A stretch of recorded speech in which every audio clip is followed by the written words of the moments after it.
Hager here, and welcome to Love and Waves, episode number 12.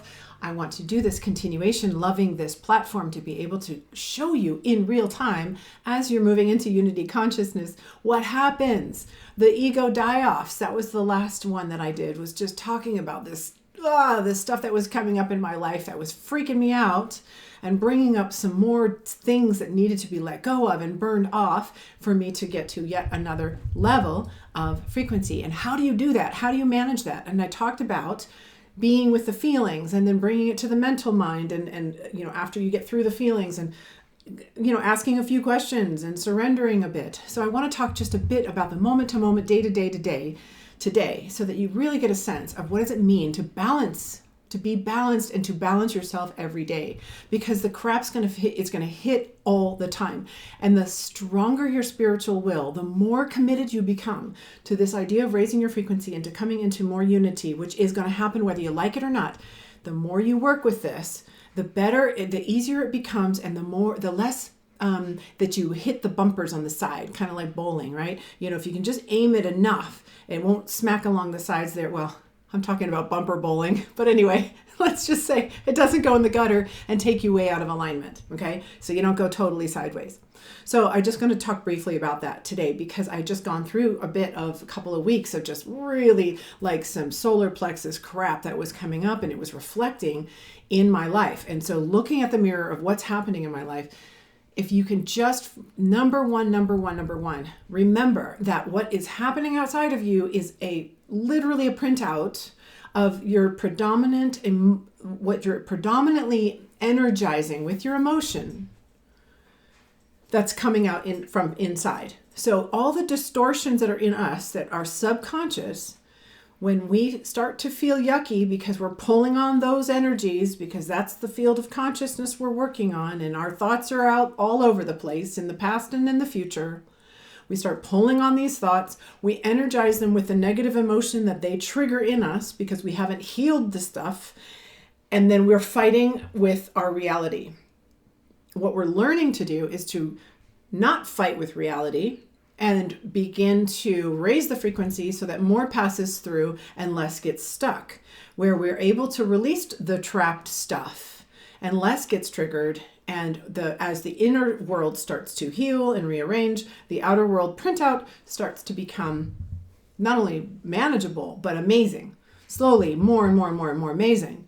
And when you look at those scales, that scale of consciousness, you start moving into acceptance, just the courage and the willingness again to not be so judgy about things and to accept the moment for what it is, and to be more just, to bring humility to the table, right? You bring these things up, you go up, and you start moving into more and more moments of samadhi or love and just like this unity feeling, and they start to grow and grow. So what the heck have I done in the last couple of weeks to get through this mess? And where am I now? So I have only done one video the last couple of weeks. Well, last week it was because I was in the midst of the shit. This week it's because I got so busy. It's like I got over the hump, and that alignment just opened the floodgates of manifestation, right? Which is what's supposed to happen. And as we get more powerful, as we get higher and higher up the scale, as our predominant like set point frequency, right? You can still go up and down each day, right? As you go through the stuff, but your set point, you got this cache, or as Abraham Hicks calls it, she calls it your vortex, right? Of all the things you want to create, it's already done in the quantum realm. It's already done in the nonlinear realm. We just have to align to it with our emotion and enough energy to make it manifest. So the manifestations happen faster and faster as you move up this scale. So yes, I had this die-off that was happening, and my frequency was low temporarily, but the set point was still there. And I was struggling with it, but here's how you manage it moment to moment. Literally, you have to remember what I'm looking at is not real. What I'm looking at is an exact alignment of my point of energy right now. And the best two tools that I have, besides some people don't meditate, but my goodness, if you can start just to go sit somewhere, go for a walk, get in the car, if that puts you into the, an alpha brainwave. If you have binaural beats, if you have calming music, if you're near anywhere outdoors, to go outdoors for a little walk, any of these things work. any of these things help bring you back to neutral from a heightened state of just feeling like, I don't like what's in the mirror. I'm triggered. But in the very moment, let's say you're just facing somebody right across from you and they're triggering the heck out of you, and you can't go sit and let it all out yet or anything, is just start focusing on your breath. Just focus on your breath, the in and out of your breath. Another thing you can do is tap your fingers. Just even one of them. Just start tapping it like this. If you do both, there's something really cool about that with the brain. You can do that. You can thump your thymus a few times. Ha, ha, ha. Just like do these things to get your brain focused on anything but what's out here. It's to pattern interrupt the automatic, I forget what it's called, the reticular activating system, right? You want to interrupt that thought process that's going to start pulling from all the other crap that's like it and build it up and make it worse, and then have you, fight the reality of what is. You can't have that. You have to interrupt. But I just focus on the breath itself, like actually just feel it going in and out, because you cannot think about the past or the future or be anything but present when you're focused on the breath. You can literally do this with somebody yelling at you right across from you. Just start listening to the breath, feeling the breath. And that will bring you back to center for a moment, back into balance for a moment. And then just recognize, I think the second biggest thing is when you're out of the situation, out of the acute moment, if it's an acute moment, maybe this is chronic. So either way, you want to definitely start to implement some of these practices to come back to center. And have the courage, again, to not judge, to look at the scale and think, okay, the situation was showing up at this level over here. I don't have to be right. Everyone's perspective is valid. I don't need to judge them as right or wrong. What's right for them is right for them. What's right for me is right for me. We're all different fractal points of all consciousness. We're all part of the same energetic soup, okay? We're just different perspectives of it, and they're all valid. None of us have to be right. We just have to see that this thing that's happening in front of me is for me. It's happening for me. I don't have to freak out and push against it. There's something in it. Get stable. So that second thing that I do is once the situation is dispersed a little bit, I really come back to remembering that whenever I am in any lower frequency, anything beyond acceptance, and at least neutrality about it. Just neutrality. Again, just listen to the breath and just don't think at all and just get neutral. And then you can start to look at it and go, okay, I can accept this moment. I don't need to judge this moment. Their perspective is valid, right? These different things. Or the perspective that my stinking thinking ego brain has right now is also valid to keep that ego alive. But it doesn't mean it's true with a capital T. For my higher self.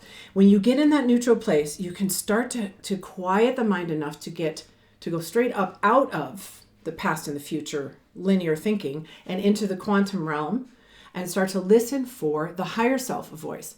You could call it source, you could call it God, you could call it Jesus, you could call whatever you want to call it. It's just this higher version of you, this higher self that whispers much quieter. And that's when you bring it to the heart and you just say, okay, what is it I'm supposed to learn from this experience? Or even just straight up, this experience is happening for me to get centered.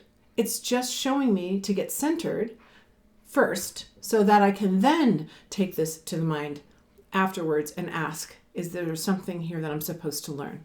Is there something in this that I can reflect upon myself? So, and I touched on this in the last one. If you can get to the essence of what just happened, or what had happened that was disruptive, or what's happening overall that's disruptive, you might need to write a whole list of things down. If you can get to the essence of what that is for you, that's what you can then bring to the heart and surrender. I want you to know that literally on every single mirror in my house right now, with the exception of, I think, that one right behind me, I missed that one. I actually should have put it on that one more than anything. I wrote in dry erase marker, I surrender, or full surrender on everything.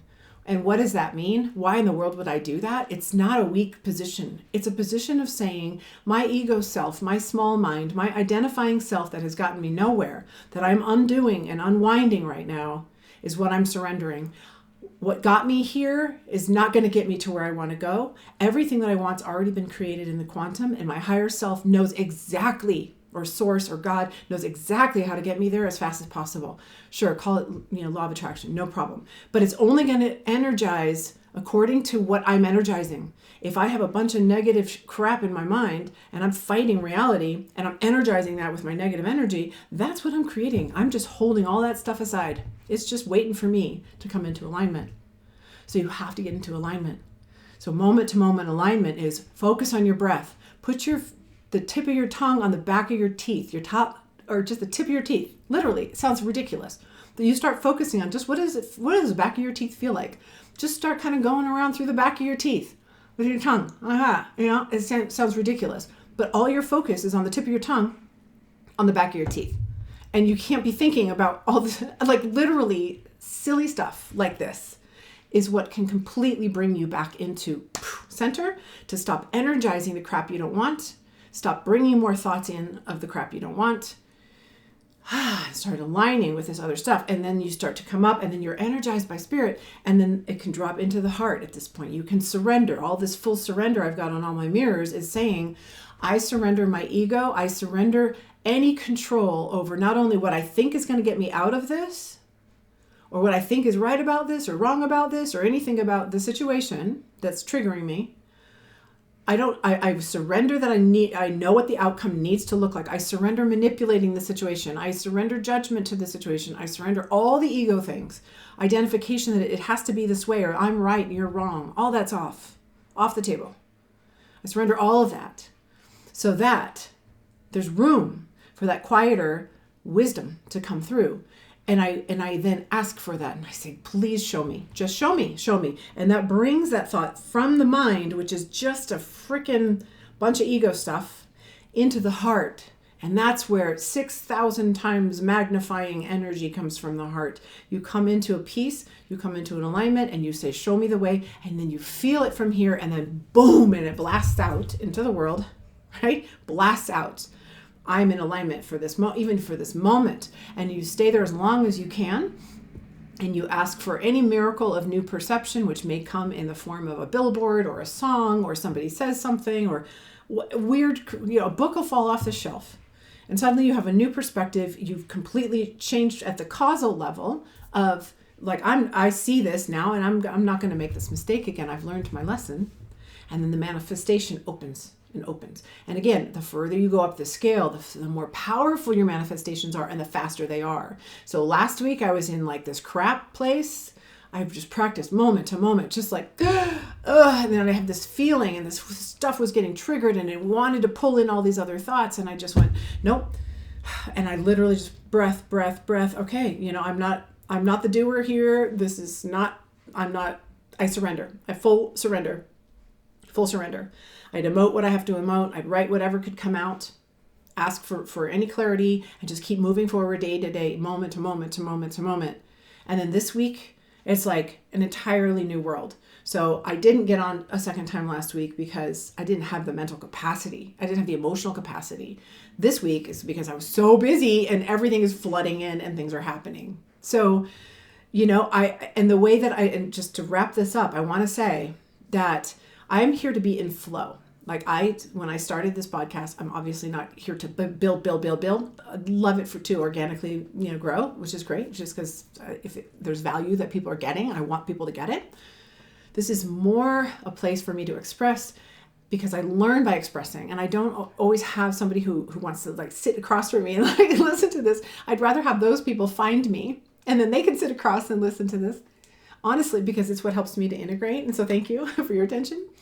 But what I want to say is that I started this and I said, okay, I'm going to do 2 a week. And I'm going to and it's probably the only regimented thing I do besides a couple of calls that I, schedule for my business that are consistent so that people can build into those. But or just stuff on my calendar. But I don't typically do something like this.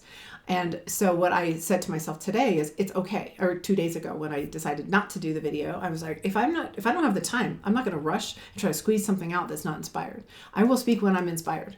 And I've set these 2 times aside, Tuesdays and Thursdays. And if I can do it Tuesdays and Thursdays, I 100% will. I actually record them the night before on Mondays and Wednesdays when I'm doing other calls, which is why I'm all made up. So, but if I'm not inspired, I'm not going to throw out just crap just because I feel like I have to do it. So I'll show up, I'll turn the video on, and I might try 3, 4, 5 times, and it may not come out, and I'm not going to put it out. So I just want you to know that everything that's coming through is like Alix approved in terms of it's spontaneous and it's real and it feels aligned and it feels good. And this is take number 1. And this is the take I'm going to put out there. So that's what I wanted to share is, so if I don't show up in the exact same times, I apologize. However, my goal is to, as much as possible, because I do love consistency and I know that the brain likes consistency. So, but I really want to be in flow more than anything. Being in flow and inspired is really where it's at. And I don't really look at the time any more than to run my business. So everything else just flows. So thanks for hearing that out. And so that's what I want to wrap with. I hope that this helps with this kind of moment to moment, how I'm working through these things as I'm moving towards unity consciousness. And if you're on that journey, you may want to practice some of these things as well. And I'd love to hear your thoughts and your comments, your questions down below. Make sure you subscribe and like the page and share with anybody, all the things. I love it. Thank you so much for your attention. If you made it this far, man, definitely. Thank you so much. I'll see you next time on Love and Waves.